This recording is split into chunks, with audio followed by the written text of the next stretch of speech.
Guys, welcome back to another episode of the Solid Rock Personal Training Show, where we teach you how to get in the best shape of your life. Today, we've got Coach Bob and Coach D in the house, and this episode is going to be all about progressive overload and what progressive overload is from a training perspective and how it will help you get in the best shape of your life. So, Coach D, we're going to dive right on in. If you don't mind, tell us a little bit about what progressive overload is and how it pertains to what we do here with our members at Solid Rock. Team, progressive overload is the ability to do more over time. So when you come into the gym for a training session here at Solid Rock, if I'm going to a station to do squats, if I'm always picking up a yellow kettlebell all the time when I'm doing my squats, I'm always going to stay at that same level. Whereas progressive overload is how we track what we're doing. So maybe one week I use the yellow kettlebell for some squats, and then the next weight up is a gray kettlebell.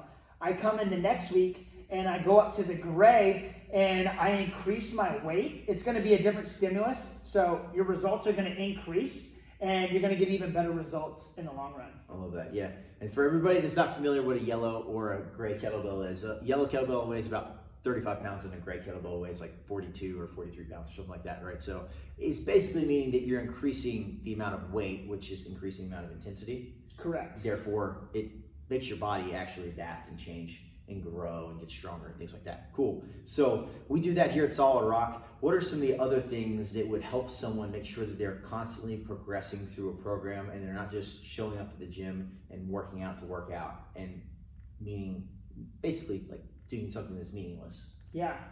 Most people are way stronger than they think they are. And I would say for people between the ages of 35 and 60 years old, the number one reason besides sleep and nutrition that they're not getting their results that they're looking for is they keep doing the same things. So you have to track what you're doing. Obviously, the number of reps is going to determine how heavy you're going to go or how light you're going to go. Yeah. But if you're just showing up to do a workout and you don't have a purpose, then you're going to hit a plateau. And I find that a lot of people hit that plateau because they don't have a purpose. Whereas if I show up and I focus on getting 1% better by increasing the weight, or I can do tempo training and I can increase the time it takes me to go through one repetition of a squat. So say like 4 seconds on the way down, 2-second pause at the bottom, and then standing up with 1 second.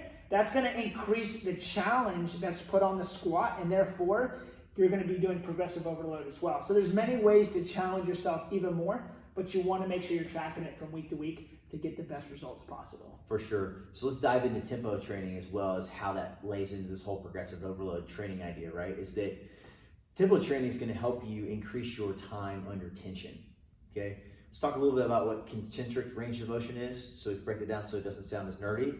And then we'll talk about eccentric range of motion so people understand that and how that helps develop time under tension. Yeah, 100%. So concentric range of motion would be standing up out of a squat or pushing off of the ground in that push-up position. And then that eccentric range of motion is going to be the lowering. And this is where the most bang for your buck is going to be. This is where you guys are going to get the strongest, develop the leanest muscle, and be able to train injury-free. I personally do a ton of slow eccentric work in my training program, and that would be the lowering portion of the push-up, the lowering portion of a squat, or the lowering portion of, say, a pull-up. And then the last one is the isometric phase, which would be the bottom of a squat, the bottom of a push-up, or the top of a pull-up. And I would say that's probably the second most important phase to really focus on slowing it down so you can really activate your muscles, and therefore it's going to help stabilize your joints as well. Love that. Yeah, so you got concentric, eccentric, and isometrics, right? All critically important to helping someone move well, look amazing, and ultimately like feel great from the type of training they're doing, so they don't feel like they went like 9 rounds with Mike Tyson every time they show up at the gym, right? Yeah, absolutely. Cool. And so if we put tempo training in there with progressive overload where you're absolutely always going up in weight or tracking your weights over time, what's the thing that someone gets, let's say, zoom out 6 to 12 months from doing that over time? What's going to happen to their body? How are they going to look and feel? Those kinds of things.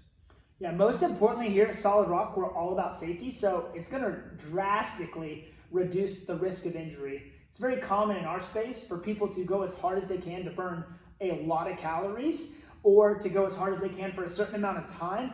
And that wears your joints out, that beats you up, and you eventually lead to burnout, just throttling yourself all the time. So it's going to reduce the risk of injury. It's going to make your training a lot more fun. And any weaknesses you may have in your body, say it's a specific joint, by doing that tempo training, it's going to address those positional weaknesses. 100%. So the goal of all of this is to be able to live an active lifestyle outside of the gym. And you get the benefit of looking good, moving well, and feeling great. Yeah, 100%. And that's the key, right? We want to have longevity. We want to feel amazing. Fitness should add to your life. It should not be subtracting. You shouldn't be walking out of the gym every day and feeling like, holy crap, I just got hit by a truck, or my body feels beat up all the time. Again, it should be adding value to you. And so that's the whole point of having progressive overload and then adding in tempo training while you're doing strength and making sure that it's all put together in a really nice package. So to recap everything, Coach D, talk us through what we just talked about. That way everybody knows what we got going on. We talked about progressive overload, which is doing more over time. So have a purpose every time you show up to the gym. Focus on getting 1% better. Challenge yourself with weight that you're doing. And then second to that, it's tempo training. This is going to reduce the risk of injury. It's going to make our training more fun.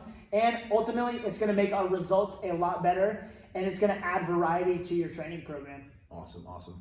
Guys, as always, we would love it if you shared this or left a rating if you're consuming on Apple Podcasts or Spotify. That way we can help get this message out to more people. And if you're interested in coming to try Solid Rock Training, all you got to do is go to solidrockpersonaltraining.com, grab a free Solid Start session, and one of our coaches will get in touch with you so you can get scheduled for a free session to come learn more. Hope you have a fantastic weekend, and we will see you guys next week.